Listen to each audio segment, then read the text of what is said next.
much, and this has been a really interesting discussion so far, and I want to thank the other panelists. And Rob, I think I've just been pooched, so thank you for that. I want to just, I want to start from where Rob started, which is I do think it's incredibly important that people grasp what just happened, because in building the campaign around workers' rights in our union, in the steelworkers, and I want to acknowledge some of my sisters and brothers who are here from the steelworkers tonight, it was absolutely realistic that we were going to have a HUDAC government, minority or otherwise. It was not some kind of fantasy and some kind of alarmist proposal. And so I think, it was a joy on election night. That was my favorite moment of the election night, was watching him give his his speech saying he will no longer be the head of the Conservative Party. He was obviously smart enough to figure out that he had to do that right away. And it's no small thing, and he suffered an absolutely humiliating defeat. They were very confident. They had the recipe to impose a very serious attack on workers in Ontario, and we need to celebrate the fact that that went down in flames.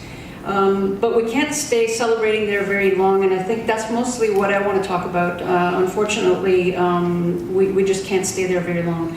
The Liberal majority raises immediate issues for public sector workers who are confronted with a wage freeze, and there is austerity on the way. I think what we saw with Couillard's budget, or budget proposal, is an indication of the types of things that we're likely to see in Ontario. I don't know exactly what that's going to look like. We are going to find out on July 2nd. There's going to be a speech from the throne by Kathleen Wynne, where she's going to reintroduce the budget that was defeated a few weeks ago. And this budget has been described as the most progressive in decades by many figures, including on the left. And we'll need to look at that very carefully, because there were a number of things in there. Of course, we know there are good things that they put forward around the personal support workers, raising the wages, around the minimum wage, and so on. But we know it's nowhere near enough, and really, there are a lot of things concealed in there that we are going to need to confront. Wynne has already said there will be restraint, and not meaning restraint on their attacks on workers, but restraint on workers in terms of wages and so on. And she's signaled that cutting the deficit is going to be on the backs of public sector workers, among others. So what does this situation mean for workers in Ontario now? And I want to take a minute to look at the campaign that Rob was instrumental in helping to organize in Ontario. You're one part of many, but you've been working on this for years, and I have to say that work has been really, really important in the Labour Council. It's nowhere near enough, but arming people with basically arguments about how can we start to turn around the situation in the unions piece by piece, and it's been going on for years, and you've provided a range of tools for union activists to do that. But in particular, the work over the past year, a little over a year, the Labour Council had done a mass meeting tackling HUDAC's threat of imposing right to work in Ontario, and that was last spring in 2013. And it was I think it was 1,000 people, maybe 800 people, activists, stewards from every union, and looking at the threat of so-called right to work. And of course, this, was under the cover of worker choice, and that worker, he really cared about workers having choice in the workplace, choice not to be in a union. That's pretty much the only choice that he really cared about. And it moved on from there. That campaign began a year ago, and really it was focused on how do we start repairing this problem where the very thing that he's going after, union security, the RAND formula, which was established after mass struggles in the 1940s, very famously the Windsor strike at Ford, and the 1946 strike at Stelco by steelworkers, that won basically this historic compromise. The union would get security, a dues checkoff, in the sense that you didn't have to fight every day, every month, every year to have union recognition, that you could actually create some stability for the union structures. And in exchange, of course, the agreement that the union would enforce, basically police workers who at the time, in the 40s, there were a lot of wildcat strikes, certainly in the late 30s into the 40s, in between contract negotiations, workers would walk off the job readily if there was an issue that came up. And one of the results of that grand formula was that the union agreed to police that and to stop that from happening during the life of a collective agreement. So how do we turn around a situation where that union stability and that compromise, which had byproducts, which were basically a further disconnection of the stewards and the activists and so on in the unions from the members? Because if you were a steward and before the RAND formula, before this became common and won in different collective agreements, your job was to go around every week or month or whenever to ask for dues and to talk to workers. And that connection was lost. And that's one piece of what has happened with the kind of bureaucratization of unions and so on, and a distancing of the average union member from the union. And also, I think the other part is the people who fought to organize those unions. Thousands and thousands and thousands of workers organized, struck, fought, were jailed to win the union.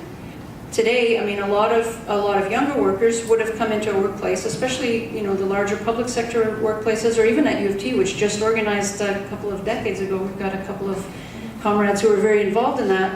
A lot of the newer people were probably not part of that, so they wouldn't have been, obviously. So it's lost to people what the value of the union. So a lot of the fight in the face of right to work, where Hudak was saying we're going to dismantle. We're going to kneecap the unions, played on that sense of distance that rank and file workers have from their organization.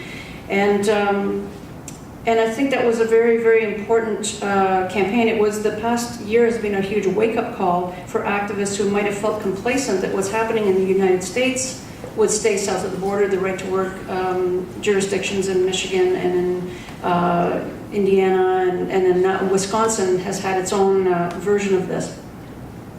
Now, the last 6 weeks of the election, I'm just going to check how much time I got. 5 minutes, go fast.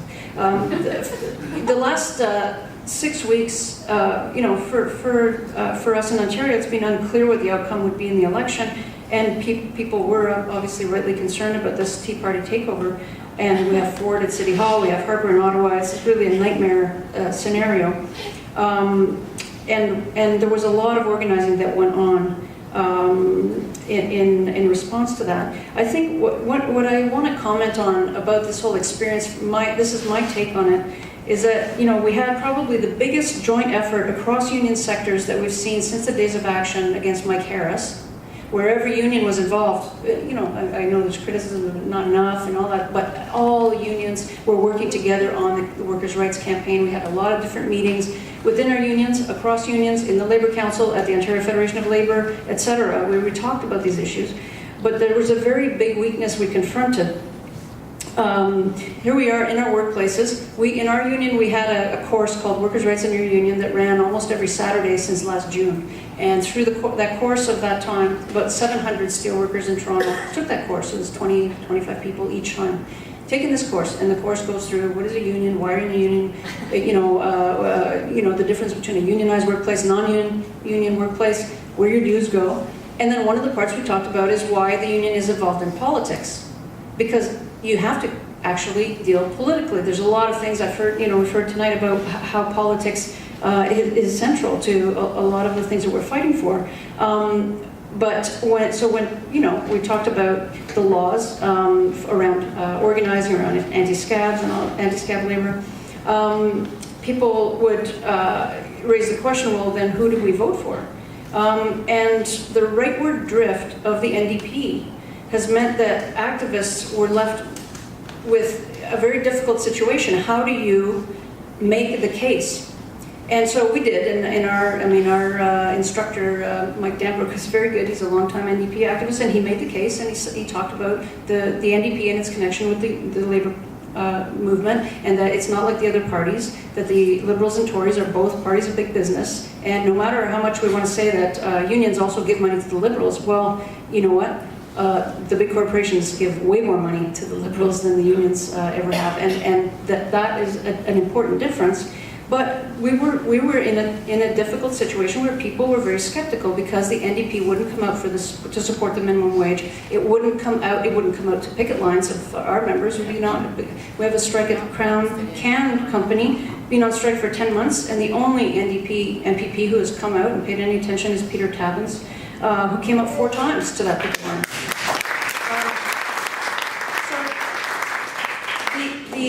We're facing an all-out ideological assault. There's only one answer on offer to the crisis, and that's austerity. The Conservatives want austerity, the Liberals want austerity, and the NDP agrees.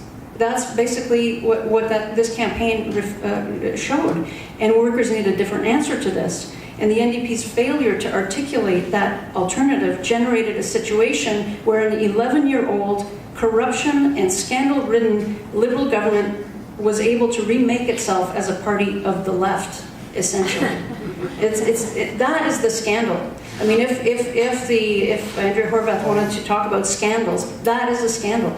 And it's quite hard to imagine, but that's what's happened. The NDP failed to understand people's fear of Food Act and anger at austerity. People are angry at what's happening to their lives. They're very angry about it. People are hurting. And whatever we think about Hudak, he did seem to pick up on that fact, and obviously channeling it in a horrible way.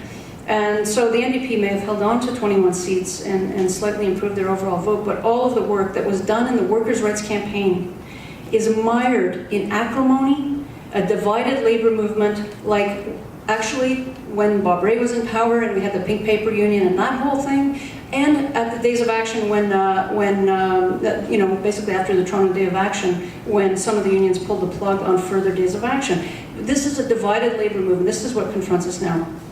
Just imagine for a second if the NDP had worked for the past year to raise expectations instead of dampening them down. Imagine if instead of allowing Hudak to poo-poo green energy, because it was going on every day. It's like, alternative energy, crapping all over it. Instead, if they had taken a page out of the QS election program, a platform that said we need to shift toward renewables and sustainable energy sources by 2030, something dramatic, something to get excited about, something to point a way forward out of the terrible ecological crisis we're confronting. Imagine if they called for the institution of an anti-scab law in the campaign, in the platform, and of card check. Those things, people want it, people need to get behind it, and that would have made it very hard for union leaders who are committed to supporting the Liberals to carry people with them. That's just the bottom line.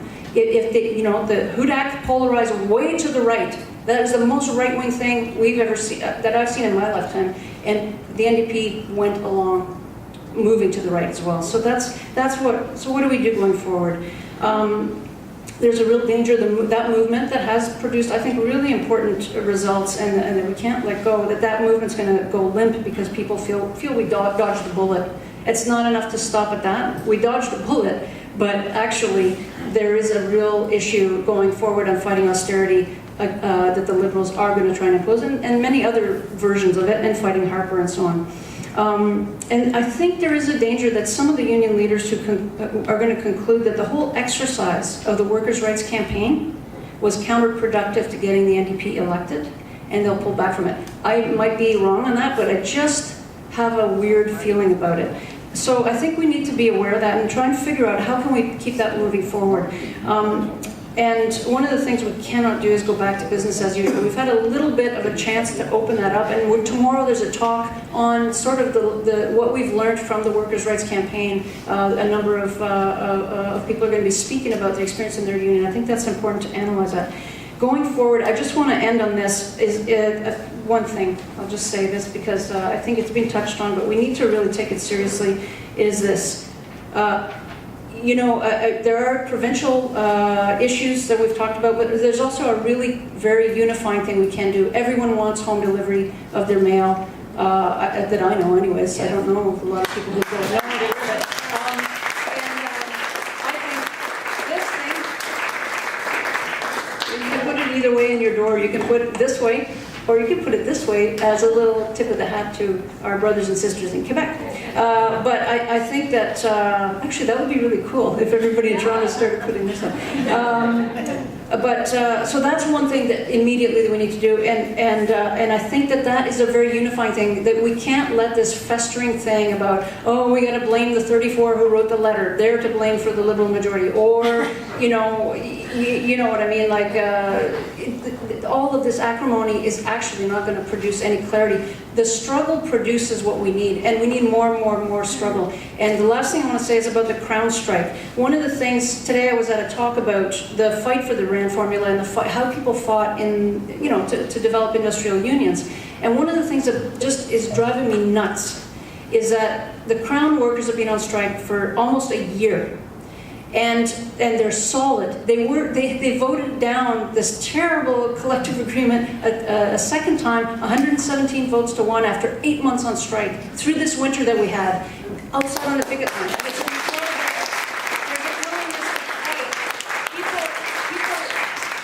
It blows me away. I see that and I just go, I don't know how you've held together for that long, because they didn't start off super united, and I think there was things and they worked it out. They've been active, they've been out there, and right now there's a campaign, do not drink beer in cans, drink it from bottles, because the cans are going to Labatt's, Molson's, Creemore, Steam Whistle. We can try and impact there. We're doing leafletings at the beer stores, at the LCBOs, to ask people, just buy bottles. It tastes better in a bottle, drink responsibly, don't buy cans, that kind of thing. And that is unifying. It's important that we get people moving, because if we let people sit in this festering, being angry at each other over stuff that frankly, we can discuss in another talk about who's to blame.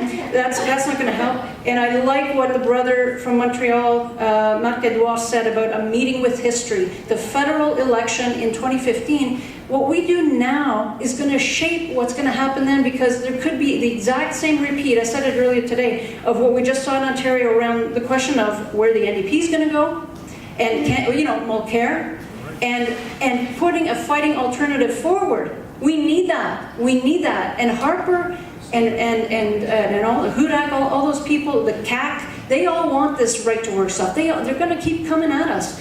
Where is the political expression? I don't have any illusions that NDP is going to provide a thorough thing, a thorough program that can actually meet people's needs. That's why I'm a revolutionary. I don't believe capitalism can be reformed, and that is the project of the NDP, is to try and reform capitalism.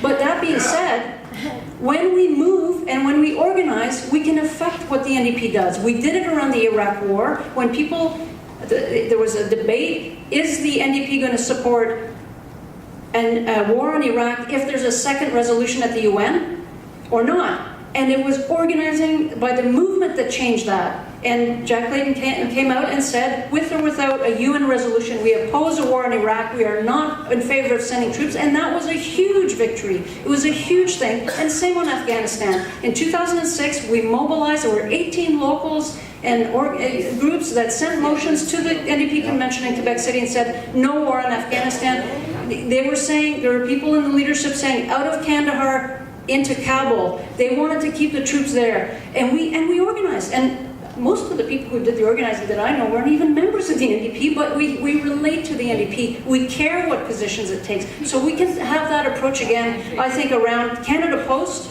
That should be an issue. And I know the NDP is doing that work. I mean, in Montreal, they have been doing pickets, they're doing it here. But we need to keep the pressure up. What about the tar sands? What about the whole project of green jobs and a just transition and supporting Indigenous struggles for sovereignty? Those are all fights ahead of us. Thank you very much.